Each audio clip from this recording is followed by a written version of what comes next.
আমরা যে বর্তমান সময়ে যে অবস্থান করছি, যে মাসটির মধ্যে অবস্থান করছি, সেটা কোন মাস? জুলাই মাস। 2024-এর 36 জুলাই এই মাসেই কিন্তু ফেসিবাদ বিরোধী আন্দোলনে আমাদের যুব সমাজেরা, যুবক যুবতীরা তাদের নিজেদের তাজা রক্ত দিয়ে এ দেশকে ফেসিবাদ মুক্ত করেছিল। কি বলেন, ঠিক না? আল্লাহ রাব্বুল আলামিনের কাছে দোয়া করি, এই পর্যন্ত আমরা, আমাদের কাছে রিপোর্ট এসেছে শহীদদের সংখ্যা অন্তত 1500 ছাড়িয়ে গিয়েছে। কি বলেন, ঠিক না?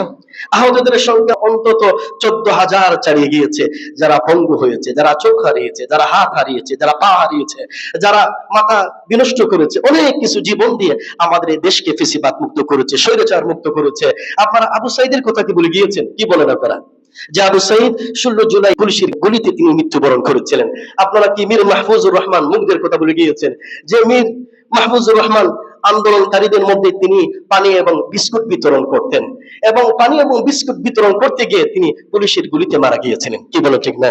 আপনাদের কি মনে আছে এটিএম তুরাবের কথা? এটিএম তুরাব তো আমাদের সিলেটের একজন সাংবাদিক, এই জালালা পত্রিকার সাংবাদিক। তিনি প্রতিনিয়ত তার হোন্ডা নিয়ে, গাড়ি নিয়ে আমার রুমের সামনেই তিনি পার্কিং করতেন। তিনি সবেমাত্র বিবাহ করেছিলেন। এই এটিএম তুরাব সম্ভবত 1 সপ্তাহ বা 2 সপ্তাহের ব্যবধানে তিনি এই কুদরতুল্লাহর সামনে কোর্ট পয়েন্টে পুলিশের গুলিতে তিনি মৃত্যুবরণ করেছিলেন। কি বলে, ঠিক না? আপনাদেরকে শাহরিয়ার খান আনাস 5 আগস্ট, যার বয়স ছিল মাত্র 16 বছর, আন্দোলনে যাওয়ার আগে তিনি মা বাবার উদ্দেশ্যে চিঠি লিখে গিয়েছিলেন। তিনি বলে গিয়েছিলেন, আমি যদি বেঁচে না ফিরি তবে গর্বিত হইও মা এবং পিতা। এইভাবে করে আমাদের জুলাই যোদ্ধা উসমান হাদির কথা আপনাদের মনে আছে না? গত নির্বাচনের আগে উসমান হাদি রাহিমাহুল্লাহ তিনি মৃত্যুবরণ করেছিলেন। আমরা মহান আল্লাহর কাছে ওই সমস্ত শহীদদের জন্য দোয়া করি, মহান আল্লাহ রাব্বুল আলামিন যেন তাদেরকে শহীদ হিসেবে আল্লাহ কবুল করে নেন। যারা আহত হয়েছেন, পঙ্গুত্ব হয়েছেন, হসপিটালের মধ্যে আছেন, যারা অসুস্থ অবস্থায় দিন পার করছেন, তাদেরকে আল্লাহ রাব্বুল আলামিন পরিপূর্ণ সুস্থতা যেন আল্লাহ রাব্বুল আলামিন দান করেন। আমরা এটাও দাবি জানাই, এ যাবৎ পর্যন্ত এই ধরনের জুলাই যোদ্ধাদের ন্যায় বিচার হয়েছে কিনা আমাদের কাছে সুস্পষ্ট কোনো, এখনো পর্যন্ত কোনো তথ্য নেই। আমরা কি এই জুলাই যোদ্ধাদের সুস্পষ্ট ন্যায়সঙ্গত বিচার হবে, এটা আমরা চাই কি চাই না? আমরা সবাই চাই তাদের সঠিক বিচার। যারা অপরাধী, যারা জুলুম করেছে, নির্যাতন করেছে, আমাদের কলেজার টুকরা সন্তানদেরকে শহীদ করেছে, তাদেরকে যেন এই বাংলার জমিনে দৃষ্টান্তমূলক শাস্তির আয়োজন করে তাদের বিচার কার্যক্রম প্রতিষ্ঠিত করা হয়। কি বলে, ঠিক না? আমরা এটা চাই।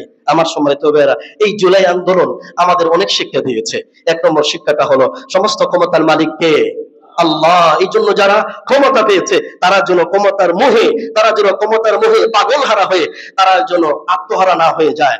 একবারে ক্ষমতা পেয়ে যেন তারা মুসলিম উম্মার প্রতি, মুসলিম বান্দাদের প্রতি স্বৈরাচারী না হয়ে যায়। এই জন্য শিক্ষা আমাদের এটা দিয়ে গিয়েছে, যারা ইতিহাসে ফেরাউন নমরুদের মতো তাদের অবস্থা হবে।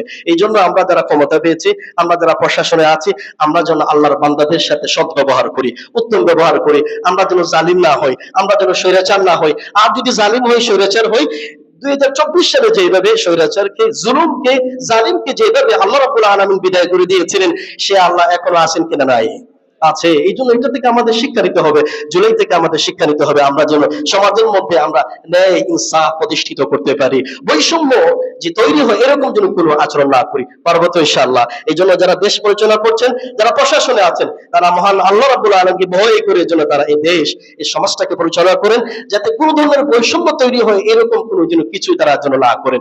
আমরা যেন ফেসিবাদ বিরোধী এই যুদ্ধে, এই আন্দোলনে, জুলুমের বিরুদ্ধে, বৈষম্যের বিরুদ্ধে সবাই যেন ঐক্যবদ্ধ থাকতে পারি। কি বলেন, পারবো কিনা বলেন? কারণ যখনই আমাদের মধ্যে মতানৈক্য সৃষ্টি হবে, একে অপরের বিরুদ্ধে ফতোয়াবাজি শুরু হবে, তখন কিন্তু ফেসিবাদ, তখন কিন্তু জালেম আমাদের দুর্বল করার জন্য সে সাহস পেয়ে যাবে কিনা বলেন? এই জন্য দেখবেন বারবার ফেসিবাদী, জালিম তারা বারবার চেষ্টা করছে আমাদের মধ্যে অনৈক্য সৃষ্টি করার জন্য, আমাদের মধ্যে ফাটল সৃষ্টি করার জন্য। করছে কিনা বলেন? এই জন্য আমরা ঐক্যবদ্ধ থাকতে হবে ফেসিবাদের বিরুদ্ধে, জালিমের বিরুদ্ধে। আমরা সবাই মিলে এই দেশকে, এই দেশের ইসলামকে, মুসলমানদেরকে যেন ঐক্যবদ্ধ রেখেই যেন আমরা দেশের জন্য কাজ করতে পারি। পারবো তো ইনশাআল্লাহ? আল্লাহ রাব্বুল আলামিন এই জুলাই যুদ্ধে 2024 সালের এই আন্দোলনে যারাই শাহাদাত বরণ করেছেন, প্রত্যেককে যেন আল্লাহ রাব্বুল আলামিন শহীদের মর্যাদা দান করুন। আমরা সবাই বলি আমিন। যারাই আহত হয়েছেন তাদেরকে যেন আল্লাহ রাব্বুল আলামিন পরিপূর্ণ সুস্থতা দান করেন। যারা এই দেশের জুলাই আন্দোলনের মাধ্যমে এই দেশের যারা ক্ষমতায় যারা এসেছেন, তাদেরকে যেন আল্লাহ রাব্বুল আলামিন ইনসাফ ভিত্তিক, জুলুমবিহীন, স্বৈরাচারীবিহীন, ইনসাফ ভিত্তিক দেশ পরিচালনা করার তৌফিক দান করুন। আমরা সবাই বলি আমিন।